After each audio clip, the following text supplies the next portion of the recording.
Utah. Skinwalker Ranch, a place where the veil is thin and sometimes with a little bit of luck, the impossible bleeds through. In the middle of it all, an old barn.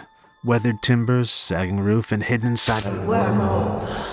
A living tunnel in time, waiting for someone bold, or foolish enough to take the first step. Enter Douglas Smythe.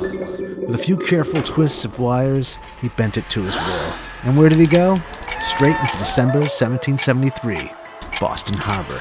The night the tea hit the water. The scene was strange at first. Angry men in the cold, salt spray mixing with the scent of green tea, white tea, lemon, bergamot.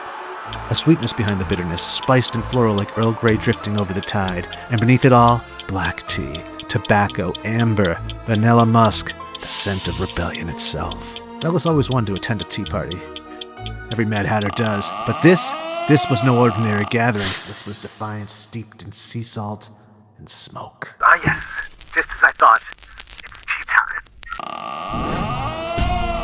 This weekend, the rebellion begins again. Tea Party 508. Join us and take your place at the docks.